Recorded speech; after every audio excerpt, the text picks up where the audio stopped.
Hello guys আজকে আমরা class 9-এর ইউনিট 6 সিবিএসই এনসিইআরটি বোর্ডের মাই চাইল্ডহুড এই পিসটা পড়ব এবং এখান থেকে line by line English to Bengali translation করে তোমাদেরকে বোঝাবো।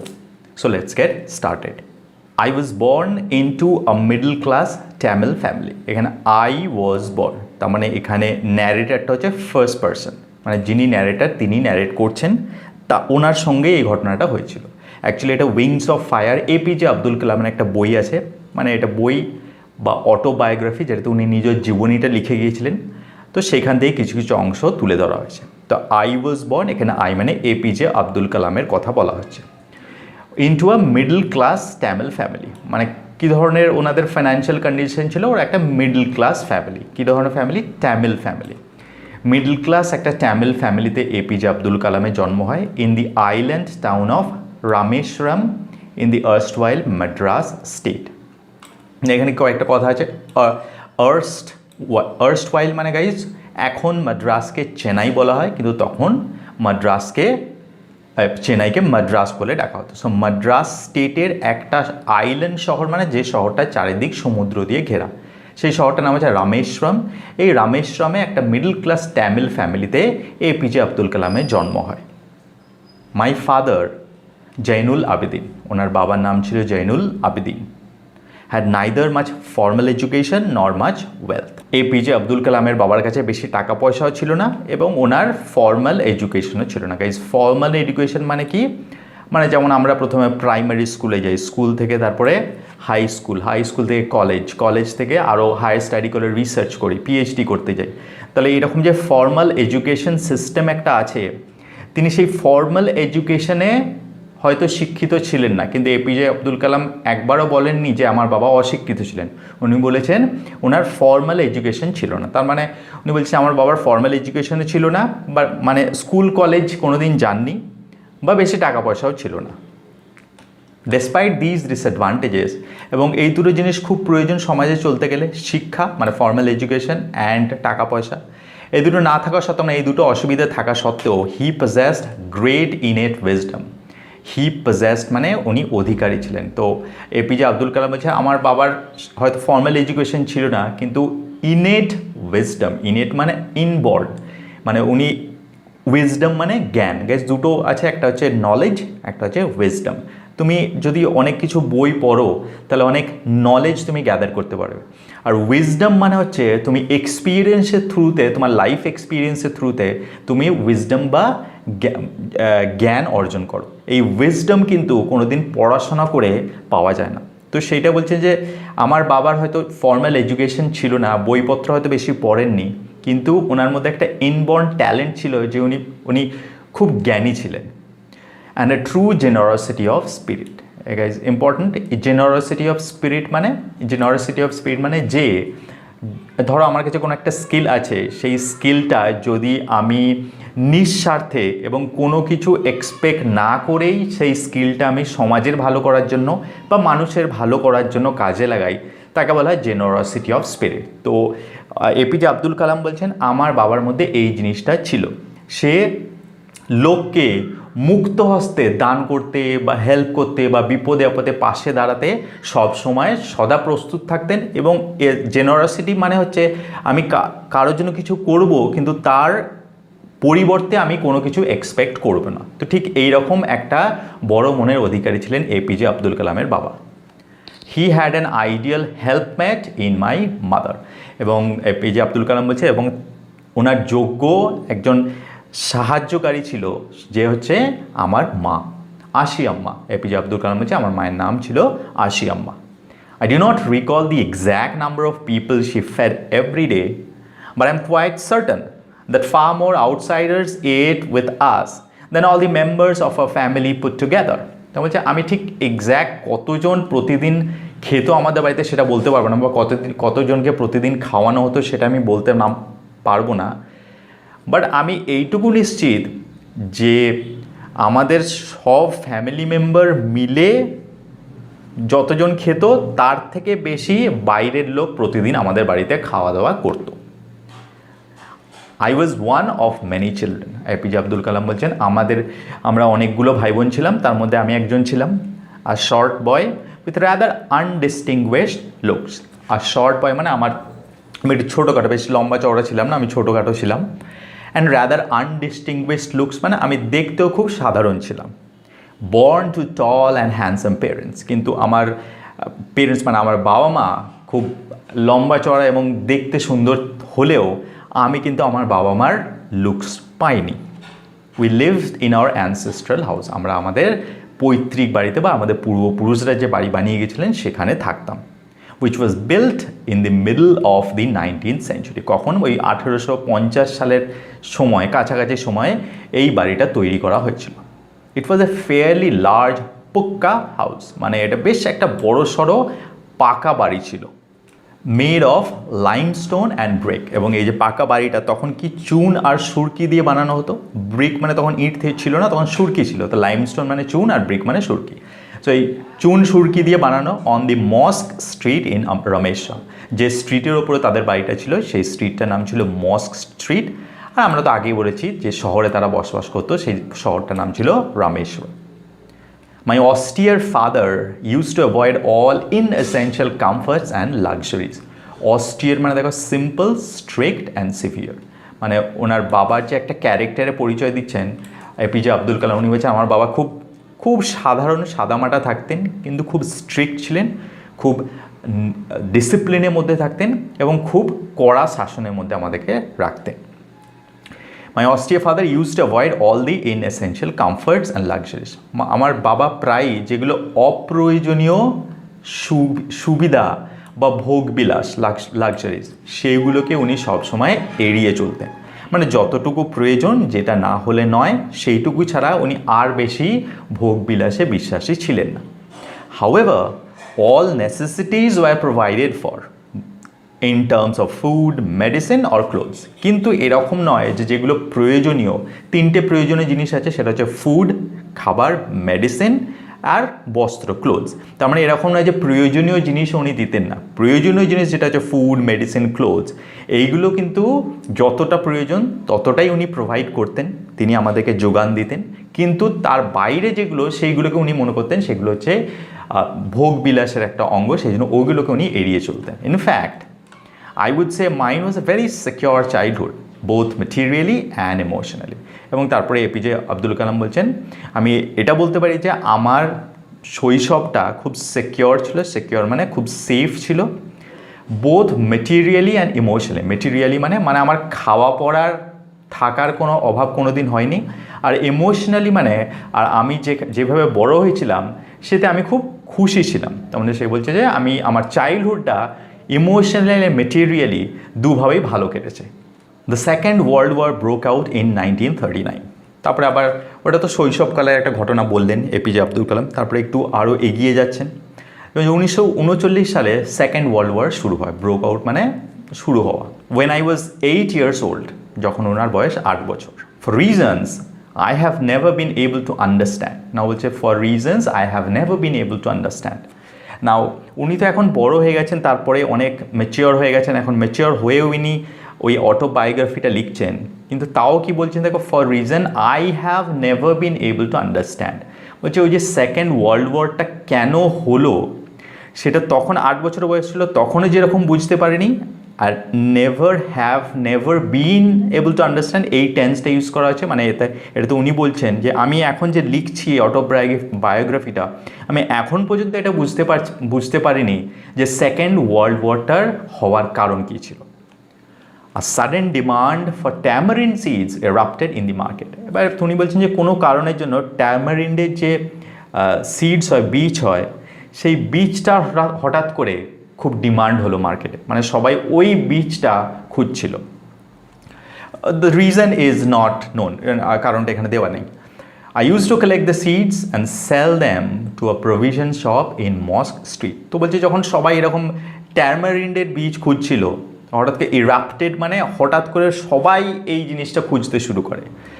তো আমি কি করতাম, আমি সেগুলোকে আমি সেটা বিভিন্ন জায়গা থেকে সংগ্রহ করে এনে মস্ক স্ট্রিটের একটা প্রভিশন শপ, মানে গ্রসারি স্টোরের মতো বলতে পারে, যেখানে সব কিছু পাওয়া যায়, তো সেইখানে আমি বিক্রি করতাম। A day's collection would fetch me the princely sum of 1 anna. তো কেন প্রিন্সলি বলছে গাইজ, এখানে লেখা আছে দেখো, 1 আন্না মানে হচ্ছে অ্যান ওল্ড ইন্ডিয়ান কয়েন, তখন আনা চলতো, সে 1 আনা মানে হচ্ছে 6 পয়সা। তখন ওই 8 বছরের এপিজে আব্দুল কালামের কাছে ওই 6 পয়সাটি হচ্ছে প্রিন্সলি সাম, মানে একটা হিউজ প্রিন্স মানে আমরা জানি রাজকুমার, তার মানে একটা খুব বড়সড় একটা অ্যামাউন্ট ছিল ওই 8 বছরে এপিজে আব্দুল কালামের কাছে। তো বলছে উনি প্রতিদিন 6 পয়সা করে রোজগার করতেন ওই ট্যামারিন্ডের সিডস বিক্রি করে। My brother in law Jalaluddin would tell me stories about the war which I would later attempt to trace in the headlines in দিনামানি।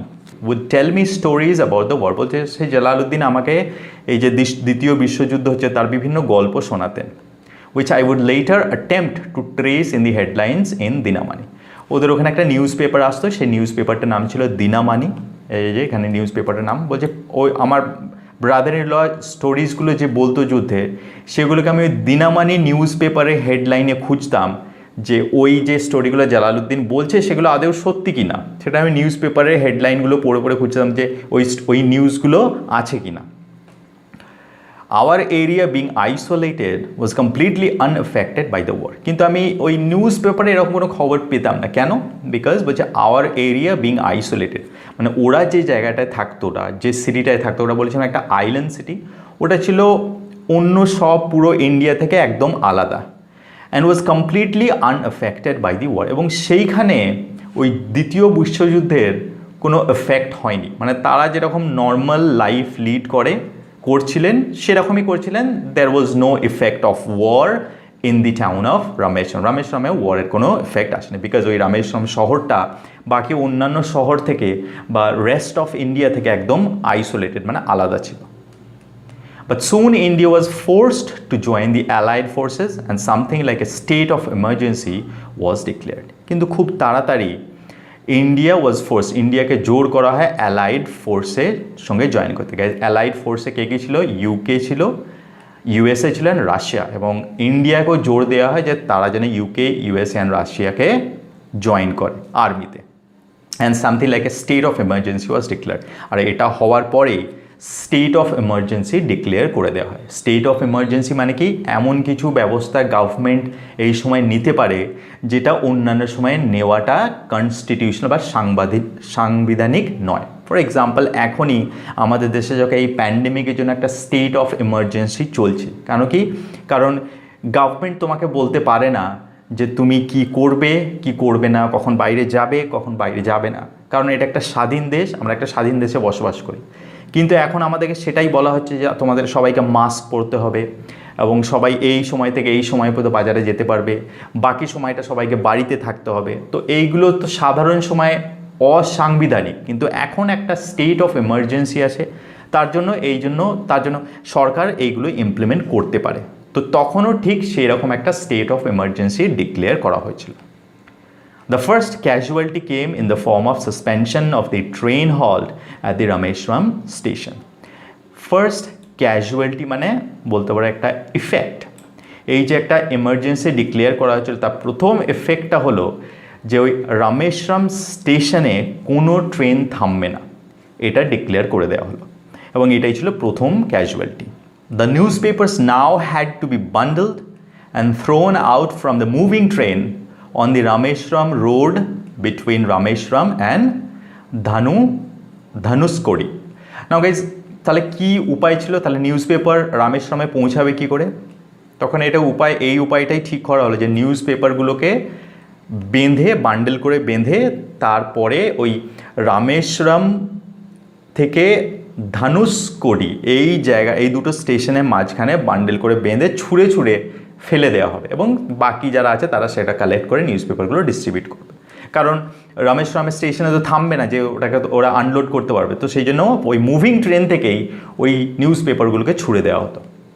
Two look for a helping hand to catch the bundles and as if naturally I feel this lot. নাও ওনার যে that forced my cousin Shamsuddin, একটা ওর cousin ছিল, চাচার ছেলে যাকে বলা হয়, মানে ওনার যে বাবা ছিলেন, বাবার ব্রাদারের সান, নাম ছিল শামসুদ্দিন। তো শামসুদ্দিন উনি কী করতেন? উনি এই লোকের ঘরে ঘরে পেপার দেওয়ার কাজটা করতেন, who distributed newspaper in Rameswaram. To look for a helping hand to catch the bundles. তার ওর একজন আর একজনকে প্রয়োজন ছিল যে ওই যে ট্রেন থেকে যে নিউজ পেপারগুলোকে ছুঁড়ে ছুঁড়ে দেওয়া হবে সেগুলো যেন কেউ ক্যাচ করতে পারে, তো সেই জন্য আর একজনকে প্রয়োজন ছিল শামসুদ্দিনের। অ্যাজ ইফ ন্যাচারালি মানে আই ফিল্ড দ্য স্লপ, এবং সাধারণ ন্যাচারালি মানে ওই বাড়িতে বোঝা যাচ্ছে যে এপিজে আব্দুল কালাম ওয়াজ শামসুদ্দিনস ফার্স্ট চয়েস, শামসুদ্দিনের প্রথম পছন্দ ছিল এপিজে আব্দুল কালামকে, সেই জন্য ওই হেল্পিং হ্যান্ডের কাজটা এপিজে আব্দুল কালাম পেয়ে গেলেন। Shamsuddin help me earn my first wages, এবং শামসুদ্দিনই এই এপিজে আব্দুল কালামকে হেল্প করে তার প্রথম ওয়েজ মানে বলতে পারে বেতন বা কোনো কিছু কাজ করা পরিবর্তে যে টাকা বা মূল্য দেওয়া হয় সেটাকে বলে ওয়েজ। তো আমাকে প্রথম কোনো কিছু টাকা উপার্জন করতে প্রথম হেল্প করে এই শামসুদ্দিন। মানে ওই বলেছিল যে ঠিক আছে তুমি আমার হেল্পিং হ্যান্ড হিসেবে কাজ করবে, নিউজ পেপারগুলো যখন ট্রেন থেকে ছুঁড়ে ছুঁড়ে ফেলবে তুমি ধরবে, আমি তোমাকে টাকা দেবো।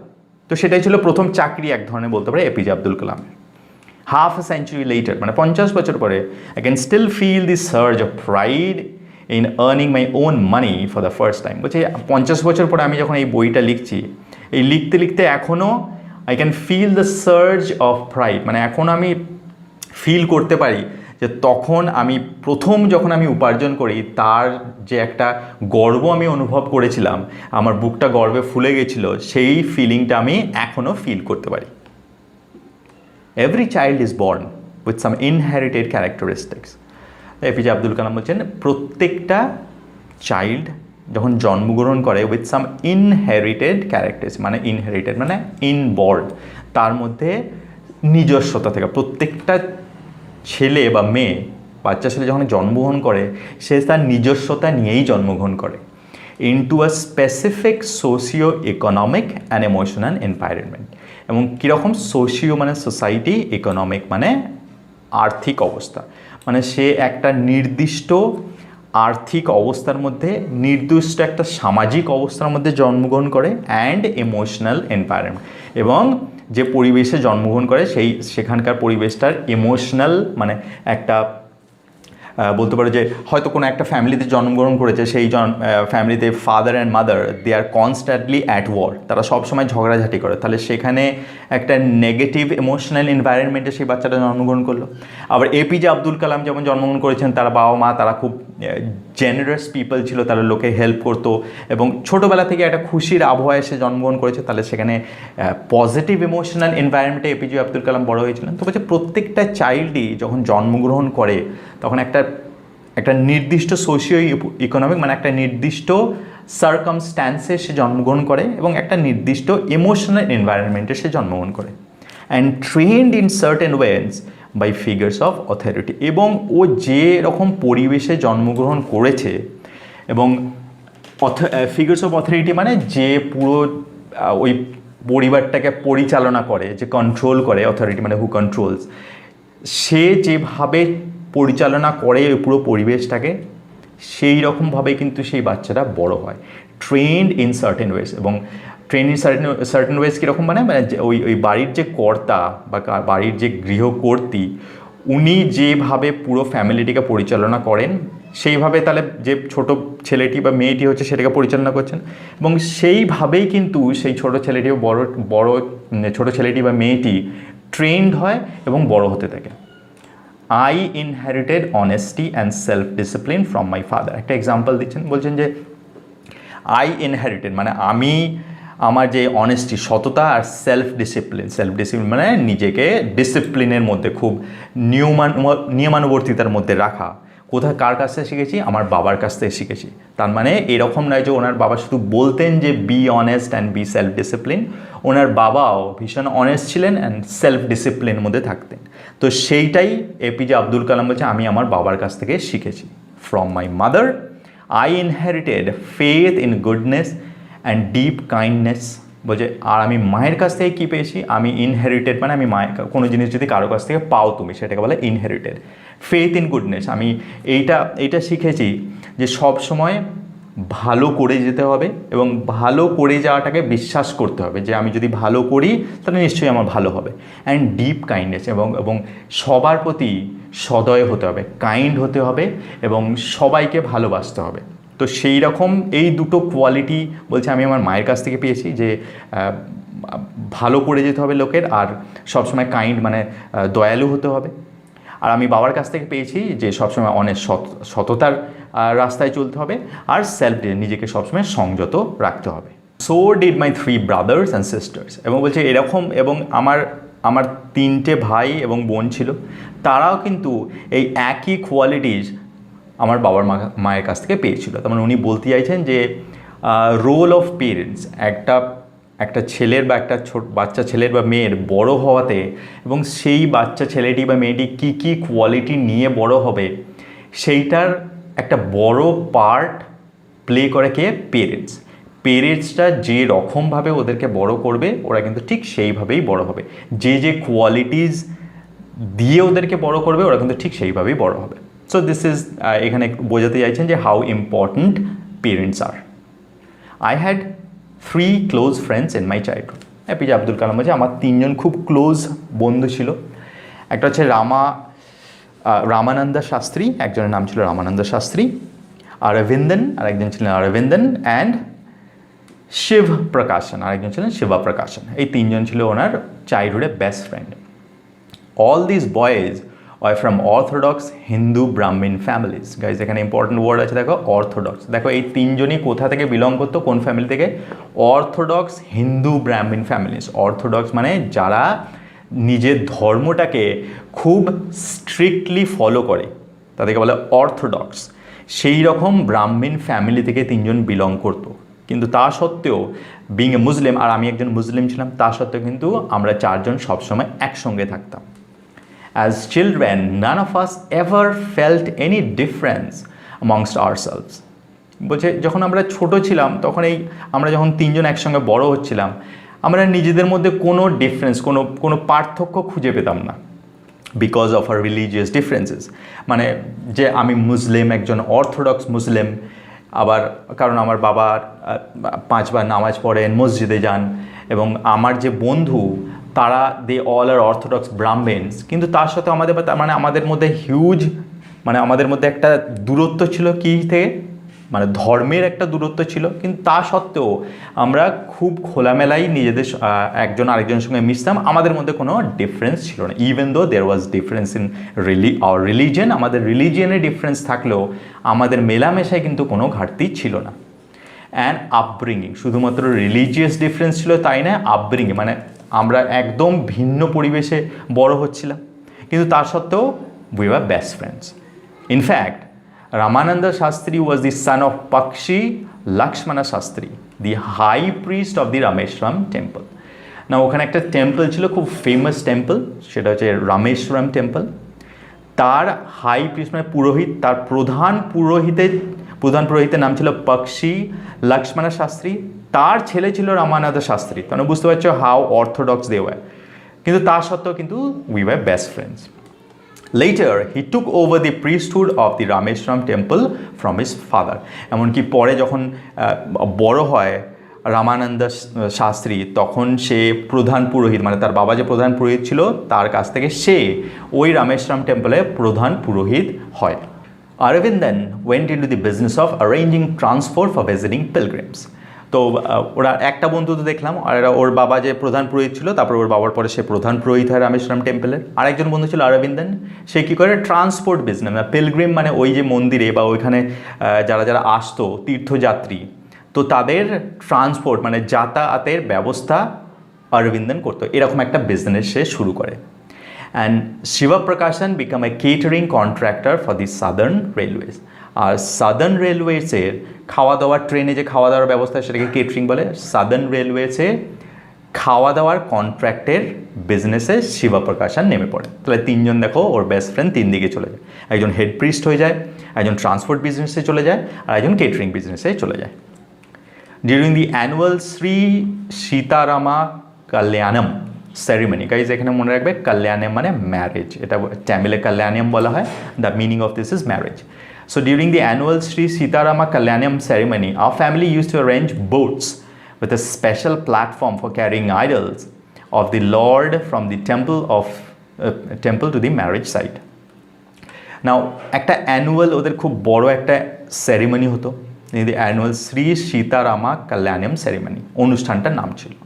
তো এই সেরিমনিতে কী হতো বলছে our family use to arrange, বলছে আমাদের ফ্যামিলিতে যারা ছিল বড় তারা কী করতো, আমরা নৌকার ব্যবস্থা করতাম এবং সেই নৌকাতে একটা স্পেশাল প্ল্যাটফর্ম রাখা হতো, মানে একটা পাটাতন থাকতো এবং সেই পাটাতনটা আলাদাভাবেই বানানো হতো এই সেরিমনিটার জন্য। কিসের জন্য? ফর ক্যারিং, আর যাতে সেই নৌকাটাতে আইডলস মানে মূর্তিগুলোকে যাতে ক্যারি করে নিয়ে যাওয়া যায়। কার মূর্তি?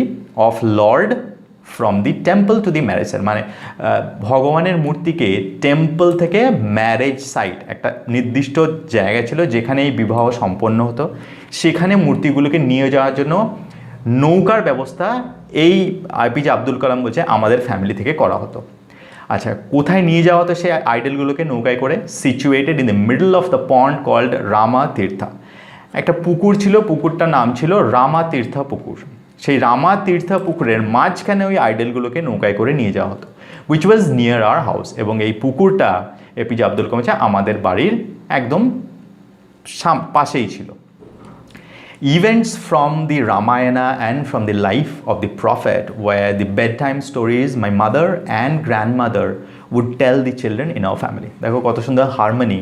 তো বলছি যখন আমার মা দিকে দেখেছি বা আমার গ্র্যান্ডমাদার থেকে দেখেছি, দিদিমা দিকে দেখেছি যে ওনারা ছোট ছোট ছেলে মেয়েদেরকে গল্প বলতেন এবং সেই গল্পে কখনো কখনো রামায়ণা থেকে গল্প তুলে এনে বলতেন, আর কখনো প্রফেট মানে আমাদের যে প্রফেট হজরত মোহাম্মদ ওনার জীবনী থেকেও গল্প বলতেন, এবং এইগুলোই ছিল ওই ছোটো ছোটো ছেলে মেয়েদের বেড টাইম স্টোরিজ। তাহলে বোঝা যাচ্ছে ওদের ফ্যামিলিতেও এরকম কোনো দিন বলা হয়নি যে এই ধর্মটা ভালো এই ধর্মটা খারাপ। দুটো ধর্মের থেকেই স্টোরিজ ওনাদেরকে বলা হতো ছোটো ছোটো ছেলে মেয়েদেরকে। মানে এটা বোঝা যাচ্ছে যে প্রত্যেক ধর্মকেই সমানভাবে রেসপেক্ট দেওয়া হচ্ছে এপিজে আব্দুল কালামের বাড়িতে। One day when I was in the 5th standard at the Rameshwaram Elementary School, তো উনি রামেশ্বরমে এলিমেন্টারি স্কুলে পড়তেন। তো বলছে একদিন তখন আমি ক্লাস 5-এ পড়ি, আর new teacher came to our class, একটা নতুন শিক্ষক আমাদের ক্লাসে এলেন। I use to wear a cap which mark me as a Muslim, মানে মুসলিমরা যে স্কাল ক্যাপগুলো পরে, বলছে আমি ওই স্কাল ক্যাপ পরতাম যাতে এটা দেখে বোঝা যায় আমি একজন মুসলিম। And I always sat in the front row next to Ramananda Shastri, বলছে আর আমি সবসময় সামনের বেঞ্চিতে বসতাম আমার বেস্ট ফ্রেন্ড রামানন্দা শাস্ত্রীর সঙ্গে। হু ওর দি সেক্রেড থ্রেড, গাইজ এখানে সেক্রেড থ্রেড মানে পইতে। বলছে তাহলে আমি মাথায় টুপি পরতাম, মুসলিমরা যে টুপি পরে সেইগুলো, আর আমার বন্ধু সেই একটা পইতে পরতো। The new teacher could not stomach a Hindu priest son sitting with a Muslim boy. তো যে নতুন শিক্ষকটা এলেন, কুড নট স্টমাক মানে ওনার এই ব্যাপারটা হজম হলো না, মানে ওনার এই ব্যাপারটা ভালো লাগলো না যে একটা হিন্দু পুরোহিতের ছেলে একটা মুসলিম ছেলের সঙ্গে বসে আছে। In accordance with our social ranking as the new teacher saw it, I was asked to go and sit on the back bench. তো social ranking guys this is a huge problem, এটা ভীষণ একটা বড় problem তখনও ছিল, এখনও আছে, ততটা হয়তো খোলাখুলি হয় না, কিন্তু এই ব্যাপারটা আছে। মানে সোশ্যাল র্যাঙ্কিং মানে যে সমাজে আমি যদি একটা পার্টিকুলার ধর্মকে মেনে চলি তাহলে আমি সমাজের উঁচু স্তরে আছি, আর যদি যে কেউ একটা পার্টিকুলার ধর্মকে মেনে চলে তাহলে সে সমাজের নিচু স্তরে আছে। মানে সোশ্যাল র্যাঙ্কিংটাতে স্কিলের কোনো স্থান নেই, যে না এ বেশি শিক্ষিত তার মানে এ নিশ্চয়ই সমাজে উঁচু স্তরে থাকবে, কম শিক্ষিত এ নিচু স্তরে থাকবে, সেরকম কোনো ব্যাপার নেই। কেউ যদি এই ধর্মের হয় তাহলে সে শিক্ষিত হোক বা তার কোনো স্কিল থাকুক, তার কোনো গুণ থাকুক বা না থাকুক, সে বাই ডিফল্ট অটোমেটিকলি সমাজের উঁচু স্তরে চলে যাবে। আর কেউ যদি অন্য একটা পার্টিকুলার রিলিজিয়ানের হয়, সে যতই শিক্ষিত হোক, সে যতই গুণী হোক, সে কিন্তু নিচু স্তরেই থাকবে। এরকম একটা সোশ্যাল র্যাঙ্কিং তো তৈরি করা হয়েছে, সেটা তখনও ছিল এখনও আছে। তো সেই সোশ্যাল র্যাঙ্কিং হিসাবে যে ব্রাহ্মণ সে সমাজের উঁচু স্তরে থাকে, সে সামনে থাকবে, আর যে মুসলিম সে একদম পিছনে থাকবে। তো সেই নতুন টিচারটি সেই হিসাবে কি করলো যে ও তখন প্রধান পুরোহিতের যে ছেলে তাকে বললো তুমি সামনে বসো, অ্যান্ড এপিজে আব্দুল কালামকে বললে তুমি পিছনে যেয়ে বসো। I felt very sad and so did Ramananda Shastri. বললো কি তখন এপিজে আব্দুল কালাম বলছে আমার সেদিন খুব খারাপ লেগেছিলো, খুব দুঃখ হয়েছিল। আর আমি এটাও বুঝেছিলাম যে রামানন্দ শাস্ত্রীরও খুব খারাপ লেগেছিল। হি লুকড আটারলি ডাউনক্যাস্ট মানে লেখা হয় এখানে স্যাড অর ডিপ্রেস, মানে সে খুব ভীষণ দুঃখী বা ডিপ্রেসড লাগছিল। As I shifted to my seat in the last row, যখন আমি আমার সিটটা টিচারের কথা হিসাবে চেঞ্জ করে পিছনে নিয়ে গেলাম বা পিছনে চলে গেলাম, তখন দেখে বোঝা যাচ্ছিলো যে আমার বেস্ট ফ্রেন্ড রামানন্দের সাথে সে খুব দুঃখ পেয়েছিল। The image of him weeping when I shifted to the last row left a lasting impression on. তখন বলছেন এপিজে আব্দুল কালাম যে আমি যখন শেষ বেঞ্চে গিয়ে বসলাম তখন আমি দেখলাম যে আমার বন্ধু আমার জন্য কাঁদছে, এবং এইটা দেখে that left A lasting impression on me, বলছে এবং এই জিনিসটা এবং ওর আমার বেস্ট ফ্রেন্ডের এই কান্না আমার উপরে অনেক দিন আমি এই ব্যাপারটাকে মনে রেখেছিলাম যে হ্যাঁ আমার বেস্ট ফ্রেন্ড আমি ওকে ছেড়ে চলে যাচ্ছি বলে কাঁদছিল। সো বোঝা যাচ্ছে যে APJ Abdul Kalam was highly impressed and moved by this kind gesture of Ramanand Shastri. After school, we went home and told our respective parents about the incident. School হয়ে গেছে, তখন আমরা বাড়ি পৌঁছে আমাদের নিজের মানে আমি আমার বাবা মাকে বললাম কি ঘটনা হয়েছে, আর রামানন্দ শাস্ত্রীও তার বাবা মাকে বলে এই ঘটনা হয়েছে। লক্ষ্মণ শাস্ত্রী সামান্ড দি টিচার, তো এটা শুনেই লক্ষ্মণ শাস্ত্রী মানে রামানন্দ শাস্ত্রীর বাবা সঙ্গে সঙ্গে টিচারের শিক্ষককে ডেকে পাঠালেন। ওনার খুব বড়, উনি রামেশ্বরম টেম্পলে হেড প্রিস্ট ছিলেন, তো ওনার খুব পাওয়ার ছিল, উনি খুব একজন নামী একজন বলতে পারো একজন রামেশ্বরমের একজন ব্যক্তি ছিলেন। তো সেই উনি সঙ্গে সঙ্গে ডেকে পাঠালেন টিচারটাকে, অ্যান্ড ইন আওয়ার প্রেজেন্স, এবং আমরা তখন ওখানে ছিলাম, told the teacher that he should not spread the poison of social inequality and communal intolerance in the minds of innocent children. দেখো কত সুন্দর কথা, লক্ষ্মণ শাস্ত্রী একটা হেড পুরোহিত, ওনার কিন্তু এটাতে খুশি হওয়া উচিত ছিল, কারণ টিচার যেটা করেছিল সেটা ওর পক্ষে করেছিল। ওকে কী করেছিল যে ওর ছেলেকে সামনে বসিয়েছিল, তো এটা তো ওর ছেলেকে সম্মানই দিয়েছিল। কিন্তু লক্ষ্মণ শাস্ত্রী দেখো তখনকার যুগে যারা পুরোহিত থাকতেন তারা আদতেই আসলে তারা জ্ঞানী ছিলেন, উইজডম তাদের মধ্যে জ্ঞান ছিল, তারা ঠিক ভুলের বিচার করতে পারতেন, তারা অন্ধভক্ত ছিলেন না। সঙ্গে সঙ্গে টিচারকে ডাকলেন এবং বললেন that he should not spread the poison of social inequality. দেখো সোশ্যাল ইনইকুয়ালিটি মানে আমি তোমাদের বোঝালাম যে সোশ্যাল ইনইকুয়ালিটি কাকে বলে, যে কাউকে বড় হিসেবে দেখা যেহেতু সে একটা পার্টিকুলার ধর্মকে ফলো করে, আর কাউকে ছোট হিসেবে দেখা যেহেতু সে একটা পার্টিকুলার ধর্ম থেকে বিলং করে।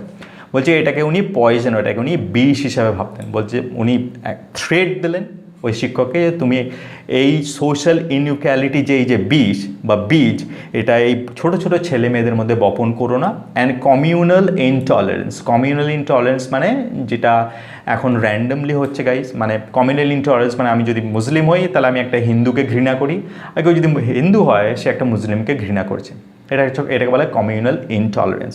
তো উনি বললেন যে এই ব্যাপারগুলো যেন বাচ্চাদের মধ্যে না ছড়ানো হয়, in the mind of innocent children, মানে যারা ইনোসেন্ট যাদের মধ্যে তাদের মধ্যে এরকম ঘৃণার বীজ যেন বপন না করা হয়। He bluntly asked the teacher to either apologise or quit the school and the island. তো ব্লান্টলি মানে খুব রুডলি, খুব কড়াভাবেই ওই শিক্ষকের সবার সামনে বললেন যে আপনি যা করেছেন, যা কাজ করেছেন সেটার জন্য আপনাকে ক্ষমা চাইতে হবে, আর না হলে আপনি স্কুল ছেড়ে, শুধু স্কুল নয় এই শহর ছেড়েই আপনি চলে যাবেন। এটা বলার কিন্তু অধিকার ওই মিস্টার শাস্ত্রী ছিল, কারণ উনি বললাম যে ওনার সমাজে একজন হেড পুরোহিত ছিলেন, হেড প্রিস্ট ছিলেন, সেই জন্য হেড প্রিস্ট হিসাবে ওনার এতটা পাওয়ার ছিল যে উনি এটা করতে পারেন। Not only did the teacher regret his behaviour, এরকম কথা শুনে টিচার কী করেন, রিগ্রেট মানে নিজের ব্যবহারের জন্য উনি ক্ষমা চাইলেন। But the strong sense of conviction Lakshmana Shastri conveyed ultimately reformed this young teacher. মানে স্ট্রং কনভিকশন মানে কি, উনি একদম একটা জাজের মতো ছিলেন। তো উনি যে কনভিকশন মানে উনি যে অথরিটি নিয়ে কথাগুলো বলেছিলেন যে এই সব জিনিস একদম আমাদের এখানে চলবে না এবং আমি এইসব জিনিসে বিশ্বাস করি না, সেই কথাগুলো কিন্তু সেই যে ইয়াং টিচার যে ছিল, সেও খুব একজন অল্প বয়স্ক টিচার ছিল, তাকে আলটিমেটলি রিফর্মড মানে সেও আস্তে আস্তে অবশেষে এই ব্যাপারটা বুঝতে পারে যে হেড পুরোহিত যেটা বলেছে সেটা একদম ঠিক বলেছে, এবং তারপরে তার মনেও পরিবর্তন আসতে শুরু করে। On the whole the small society of Rameswaram was very rigid in terms of segregation of different social groups. মানে অন দ্য হোল মানে এটা যদি আমি এপিজে আব্দুল কালাম বলছেন যে বলতে গেলে the small society of Rameswaram, মানে রামেশ্বরমের যে ছোট্ট একটা সমাজ ছিল, মানে ছোট্ট একটা রামেশ্বরম শহর ছিল, সেখানে segregation of different social groups, মানে বিভিন্ন সোশ্যাল গ্রুপস মানে বিভিন্ন ধর্মের ভিত্তিতে আলাদা আলাদা গোষ্ঠী তৈরি করা, জাত পাত নির্বিশেষে সবাই একসঙ্গে বসবাস করত। এবং ওইখানে এই পৃথকীকরণের উপরে তারা কিন্তু ভীষণ রিজিড ছিল, মানে খুব জেদি ছিল তারা, এবং তারা এটা স্ট্রিক্টলি রামেশ্বরমে মানা ছিল যে সবাই একসঙ্গে জাতি ধর্ম নির্বিশেষে একসঙ্গে থাকবে। সেগ্রিগেশন মানে মানে জাতপাতের উপরে বা অন্য কোনো যে কোনো কারণের জন্য হোক আলাদা হওয়া যাবে না, we all should live together, এইরকম একটা বিলিফের উপরে ওই রামেশ্বরম শহরটা কিন্তু টিকে ছিল। হাউএভার মাই সায়েন্স টিচার শিবা সুব্রমণিয়া আইয়ার, ও একটা সায়েন্স টিচার ছিল, তার নাম কি ছিল শিবা সুব্রমণিয়া আইয়ার। দো অ্যান অর্থোডক্স ব্রাহ্মণ, সেও একজন খুব অর্থোডক্স ব্রাহ্মণ ছিলেন with a very conservative wife. এবং প্রবলেমটা হচ্ছে উনি অর্থোডক্স মানে টিপিক্যাল ব্রাহ্মণ তো ছিলেনই, কিন্তু তার ওয়াইফ ছিল ভীষণ কনজারভেটিভ। কনজারভেটিভ মানে কি, তো ওই যে সায়েন্স টিচার ছিলেন উনিও একজন অর্থোডক্স ব্রাহ্মণ ছিলেন, মানে খুব একজন ব্রাহ্মণ ছিলেন যে সব কিছু মেনে চলতেন। বাট ওনার ওয়াইফ যে ছিল সে আবার ভীষণ কনজারভেটিভ ছিল। কনজারভেটিভ মানে কি, there is a difference between orthodox and conservative. Because orthodox মানে কি, আমি আমার ধর্মটাকে খুব নিষ্ঠার সঙ্গে পালন করি এবং অ্যাট দ্য সেম টাইম আমি অন্য ধর্মেরও রেসপেক্ট করি। আর কনজারভেটিভ মানে যে এই ছোঁয়াছুঁয়ি এইসব জিনিসে, মানে এইটা ছুলে পবিত্র হবে, ওইটা ছায়া মারালে অপবিত্র হয়ে যাবে, এই সমস্ত জিনিসগুলো যে ভীষণভাবে মেনে চলে তাদেরকে বলা হয় কনজারভেটিভ। তো ওই সায়েন্স টিচারটি ওয়াইফ ভীষণ কনজারভেটিভ ছিলেন, was something of a rebel. না ওই সামথিং অফ আ রেবেল মানে এই যে সায়েন্স টিচারটা ছিলেন সেও অর্থোডক্স ব্রাহ্মণ হওয়া সত্ত্বেও একজন রেবেল ছিল। রেবেল মানে কি, যে বাঁধা ধরা গথকে না প্রশ্ন করে বিশ্বাস করতেন না, এবং যদি উনি দেখছেন যে কোনো কিছু ভীষণ জনপ্রিয় সমাজে চলছে কিন্তু সেটা ঠিক নয়, তাহলে তার বিরুদ্ধে রুখে দাঁড়াতেন। তো এইরকম একটা ক্যারেক্টার ছিল সে সায়েন্সের টিচারে। He did his best to break social barriers, মানে উনি চেষ্টা করতেন সোশ্যাল ব্যারিয়ার্স মানে ওই যে হিন্দু মুসলিম জাতপাতের ভিত্তিতে যে আলাদা করা হয়, যে এর সঙ্গে ওর মেশা যাবেন বা ওর সঙ্গে এর খাওয়া যাবে না বা ওর সঙ্গে এর শোয়া যাবে না, যাই হোক এই যে সোশ্যাল ব্যারিয়ার ছিল সেইগুলোকে উনি ভাঙতে চেষ্টা করতেন। So that people from varying backgrounds could mingle easily. কেন করতেন? যাতে ডিফারেন্ট ব্যাকগ্রাউন্ডস, মানে কেউ হিন্দু যদি হয়, কেউ মুসলিম যদি হয়, কেউ শিখ যদি হয়, কেউ ইসাই যদি হয়, কেউ খ্রিশ্চান যদি হয়, ডিফারেন্ট ব্যাকগ্রাউন্ডস মানে ডিফারেন্ট রিলিজিয়ন থেকে মানুষ যাতে আরেকজনের সঙ্গে খুব খোলামেলাভাবে মিশতে পারে, তার জন্য সোশ্যাল ব্যারিয়ারটার ভাঙার খুব প্রয়োজন আছে। এটা ওই সায়েন্স টিচারটা উপলব্ধি করেছিলেন এবং তিনি এর উপরে কাজ করে গেছেন।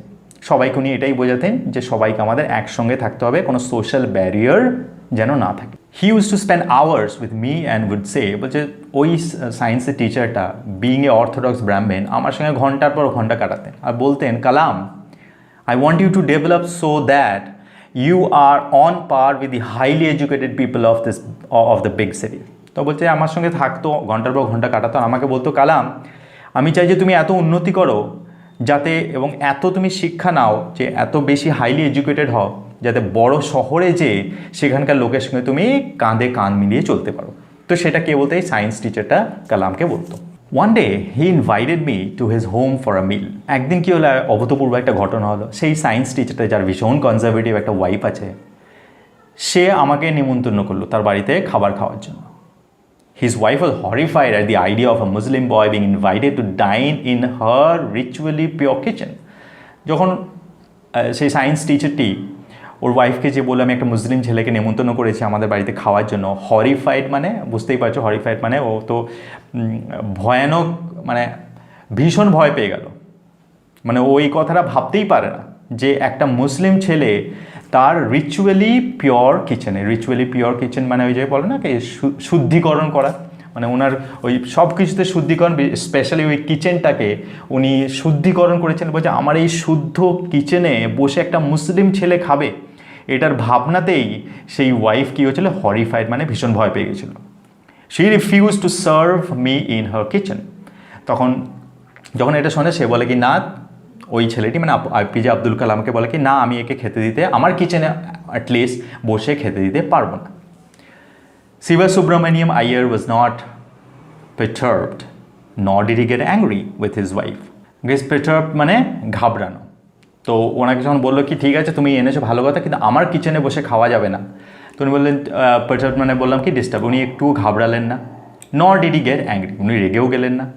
বাট ইনস্টেড তার পরিবর্তে উনি কী করলেন, served me with his own hands and sat down beside me to eat his meal. বললো ঠিক আছে। তখন ও গেলে তুমি যখন খাবার দেবে না বলছো, তাহলে আমি নিজে থেকেই দিই। তখন ওই যে সায়েন্স টিচার ছিল এপিজে আব্দুল কালামের, সে নিজের হাতেই সার্ভ করলো এপিজে আব্দুল কালামকে, আর তার পাশে বসেই খেতে লাগলো। His wife watched us from behind the kitchen door. Or wife কিচেনের ভিতরে ঢুকে সেখান থেকে বেরোনি। ওই তিনি ওনার ওয়াইফ সেই কিচেনের দরজার আড়াল থেকে এইসব জিনিস লক্ষ্য করছিলেন।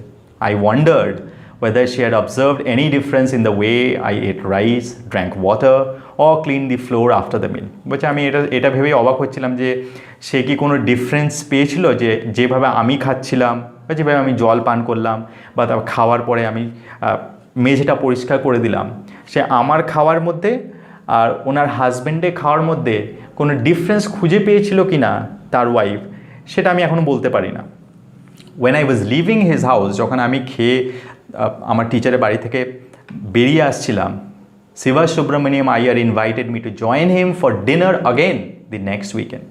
তখন একটা অদ্ভুত কাজ করলো, ওই টিচারটি বললো কি তুমি আবার আমার সঙ্গে ডিনার করবে নেক্সট উইকেন্ড, মানে শনিবার বা রবিবার, পরের শনিবার বা পরের রবিবার তোমার আবার নিমন্ত্রণ রইল, তুমি রাত্রে আমাদের এখানে খাবে।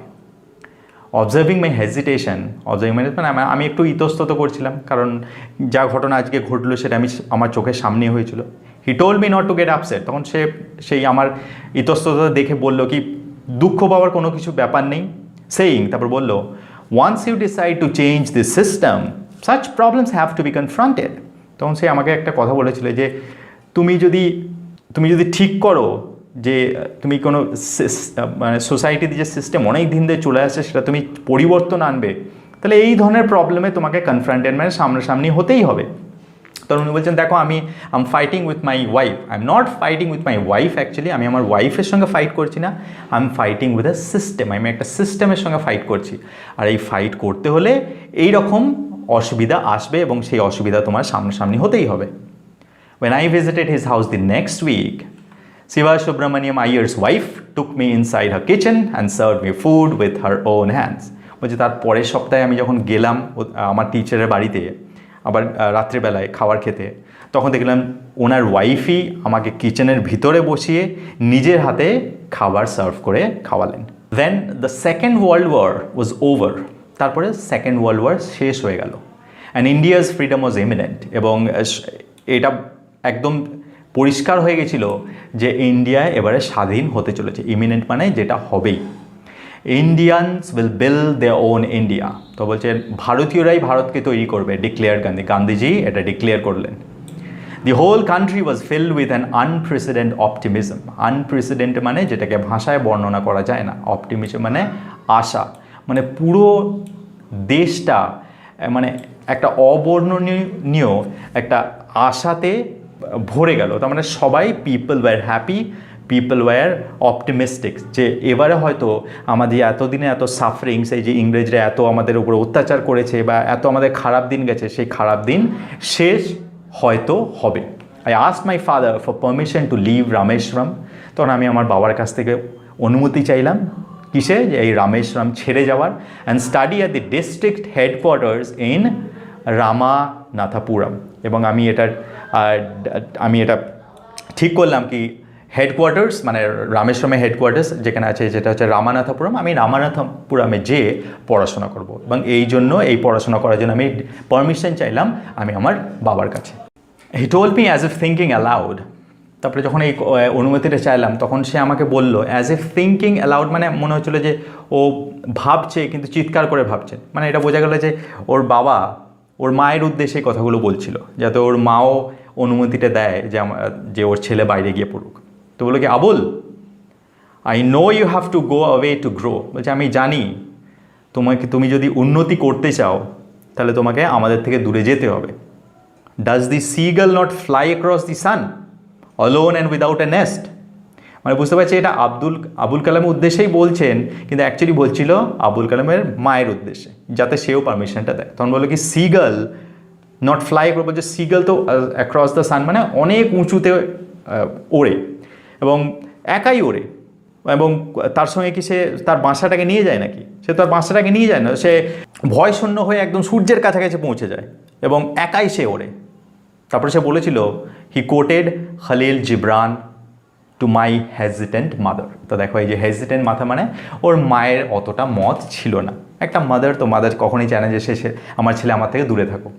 তো সেই জন্য তার মাকে বোঝানোর জন্য আর একটা খালিল জিব্রান বলে একজন খুব ফেমাস পোয়েট ছিলেন, সেই খালিল জিব্রানের কয়েকটা কথা, একটা কবিতার কয়েকটা লাইন উনি উদ্ধৃত করেন। দারুণ লাইন এগুলো গাইজ। এই লাইনগুলো হচ্ছে, your children are not your children, they are the sons and daughters of life's longing for itself. They come through you, but not from you. You may give them your love, but not your thoughts, for they have their own thoughts. Beautiful lines, guys. দেখো, your children are not your children. তোমার মায়ের উদ্দেশ্যে বলছি কি, তুমি আর তোমার ছেলে মেয়ে নয়। They are the sons and daughters of life's longing for itself. তারা হচ্ছে ছেলে মেয়ে কার? Life's longing for itself. Longing মানে ডিজায়ার, মানে এই জীবন, মানে উনি তো খুব ডিভোটেড মুসলিম ছিলেন, তো উনি বলছেন যে এই গড চান যে জীবন চলতে থাকুক, এবং এই যে লাইফ যে চলতে থাকুক, দিস শুড কন্টিনিউ।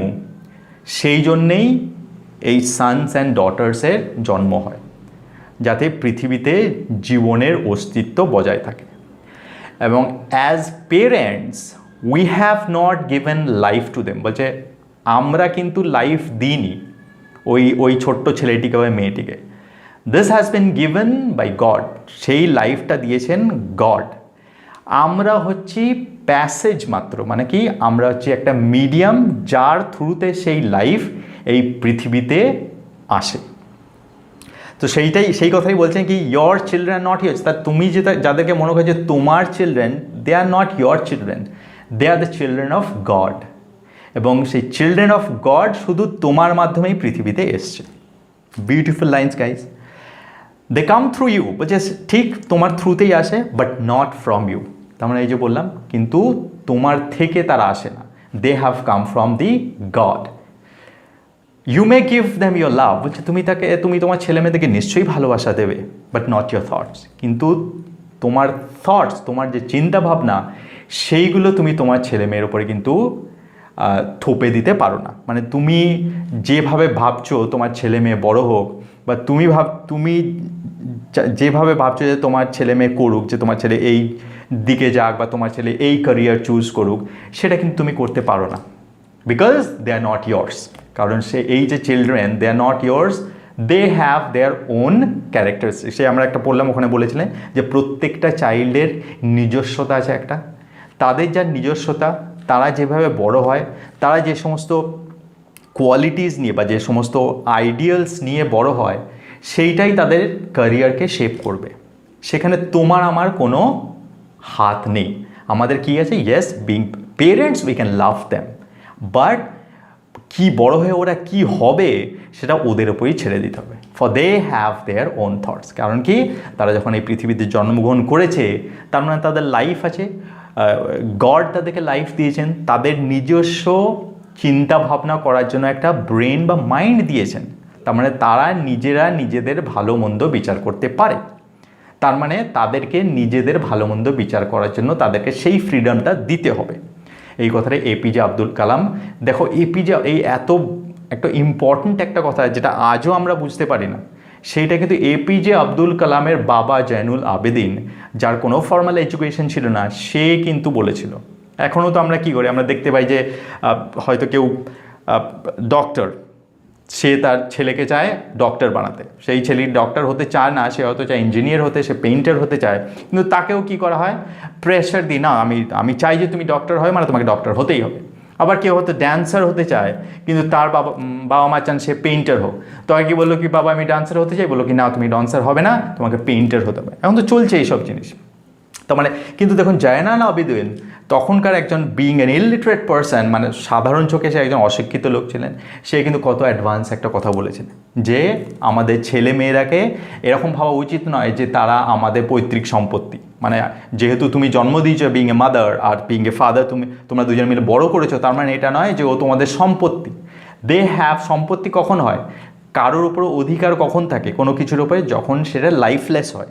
লাইফলেস জিনিসকে তুমি বলতে পারো কি হ্যাঁ এটার ওপর আমার সম্পূর্ণ অধিকার আছে, আমি যা ইচ্ছা করতে পারি, বিকজ দিস ইজ লাইফলেস। কিন্তু একটা ছেলে বা মেয়ে তার তো লাইফ আছে, তার নিজের চিন্তা ভাবনা করার শক্তি আছে।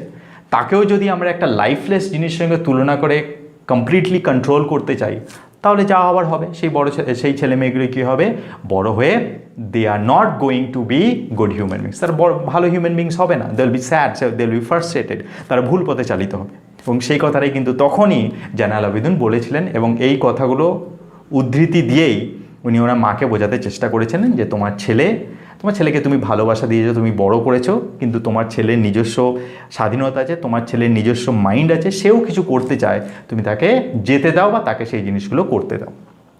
তো guys this is the end of the বলতে পারো পিস। অ্যান্ড এই যে ওখানে লেখা থাকে এপিজে আব্দুল কালামের লেখা, কোথা থেকে, উইংস অফ ফায়ার থেকে নেওয়া হচ্ছে। আই হোপ তোমাদের এটা ভালো লেগেছে। যদি ভালো লেগে থাকে তাহলে আমার এই যে এই হার্ডওয়ার্কের জন্য একটা যদি লাইক দাও তাহলে আমি ভীষণ খুশি হব। আর যদি কোনো অসুবিধা থাকে কমেন্টসে নিশ্চয়ই জানাতে পারো, I'll get back to you. Thank you for watching, thank you for listening, tata.